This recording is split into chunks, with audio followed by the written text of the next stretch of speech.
Bonjour tous. En mathématiques, la géométrie différentielle consiste à appliquer des outils de calcul différentiel à la géométrie. Dans cette vidéo, nous allons voir une parmi ces applications géométriques du calcul différentiel qui est la recherche du plan tangent à des parties d'un levain de dimension fine. Commençons par la définition suivante. E désigne un R espace vectoriel normé de dimension finie, dimension de E égale à n. X est une partie non vide de E. Alors, on définit un vecteur tangent à la partie x de la façon suivante, soit x une partie de E, à un point de x, et v un vecteur de E.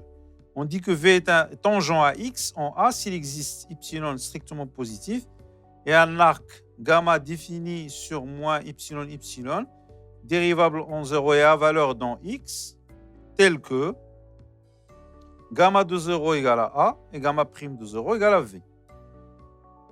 On notera TAX, l'ensemble des vecteurs tangents à x. Et lorsque TA de x est un sous-espace vectoriel de E, on dira que TA de x est le sous-espace vectoriel tangent à f en A. Et A plus TAX, c'est-à-dire la translation du sous-espace tangent par le vecteur A, et le sous-espace affine tangent à f en A. Lorsque le vecteur V est non nul, on dit aussi que la droite A plus vectoriel de V est tangente à x en A. Avec V, c'est un vecteur qui est dans TAX, vecteur tangent. Voici des exemples. Si A est un point intérieur à x, alors l'ensemble des vecteurs tangents à x en A, c'est exactement E. En effet, soit V est un élément de E, alors il existe y strictement positif, c'est que quel que soit t dans moins y, A plus tv dans x. Soit gamma alors défini de moins y dans E qui a été associé à plus tv. Alors gamma vérifie gamma de 0 égale à A et gamma prime de 0 égale à V. Vecteur tangent à la sphère unité de R3. Soit S2, l'ensemble des x, y, z dans R3, tel que x2 plus y2 plus z2 égale à 1 et A égale x0, y0 appartenant à S2. Soit V dans R3, supposons que V est un vecteur tangent à S2 au point A. Soit gamma défini de i égale moins y dans R3 qui est associé x de t, y de t, z de t, un arc paramétré inscrit dans S2, dérivable en 0 et tel que gamma de 0 égale à A, gamma prime de 0 égale à V. Alors, quel que soit t dans i, on a x carré plus y carré plus z carré égale à 1, car le vecteur x de t, y de t, z de t appartient à S2. En dérivant en t égale à 0, on obtient x prime de 0 plus y prime de 0 plus z 0 z prime de 0 égale à 0. D'où A scalaire v égale à 0, car A c'est exactement le vecteur x0, y0, z de 0, et v c'est le vecteur x prime de 0, y prime de 0, z prime de 0. Donc A est orthogonal à V, c'est-à-dire que V appartient avec de A orthogonal.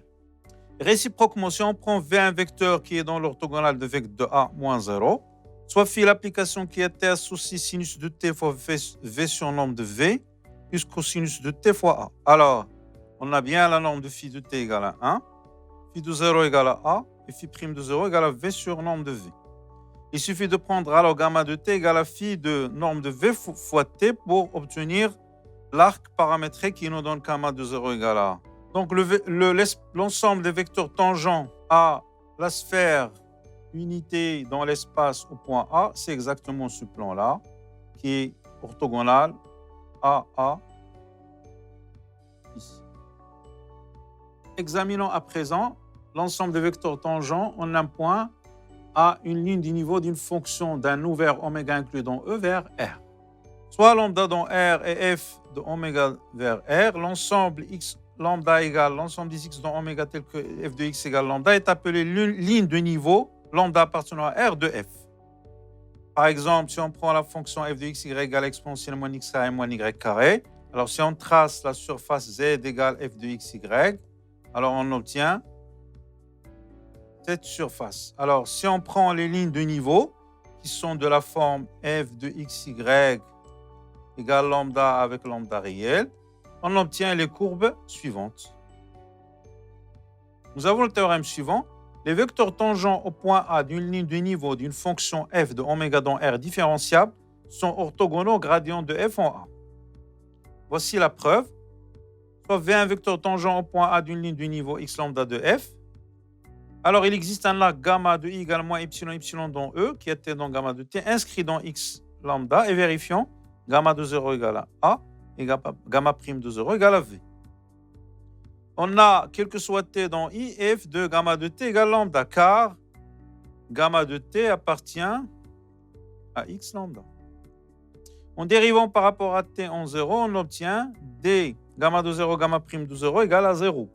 D'où nabla f a de scalaire v égale à 0, car on a d gamma 0 de gamma prime de 0, c'est exactement nabla f en gamma de 0, scalaire gamma prime de 0, qui est égal à nabla f en a, scalaire v. Donc on obtient nabla f en a scalaire v égale à 0. Par suite, v est orthogonal à nabla f en a.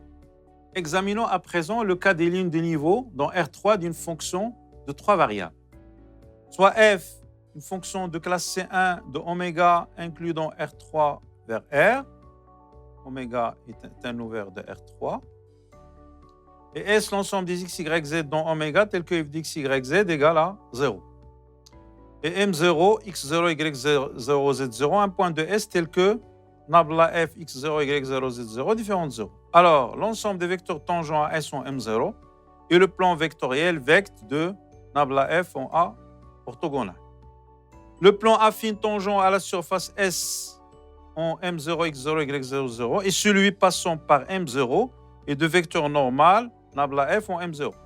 Son équation s'écrit x moins x0 fois la dérivée partielle de f par rapport à x en M0 plus y moins y0 dérivée partielle de f par rapport à y en M0 plus z moins z0 dérivée partielle de f par rapport à z en M0 égale à 0. Un cas particulier important, c'est lorsque nous avons une surface qui est représentée par une fonction de deux variables réelles. Donc, soit f de oméga inclus dans R carré dans R, on appelle surface représentative de f l'ensemble sigma f égale l'ensemble des x, y, z dans R3 tel que z égale f de x, y. Voilà, donc on a une fonction f à deux variables et on considère l'ensemble des points de coordonnées x, y, z tels que z égale f de x, y. Nous avons donc le corollaire suivant. Si oméga est inclus dans R carré à valeur dans R est différenciable en x0, y0, alors l'ensemble des vecteurs tangents à sigma f en un point A est un plan vectoriel. Le sous-espace affine tangent à sigma f au point M0, Y0, Z0, avec Z0, c'est f de x0, y0, et le plan affine d'équation cartésienne, z égale d en f sur d en x en x0, y0, facteur de x moins x0, plus d en f sur d en y en x0, y0, facteur de y moins y0, plus f de x0, y0. Il est appelé plan tangent à sigma f au point M0. Voici un exemple. Considérons la surface z égale x4 plus xy moins y carré.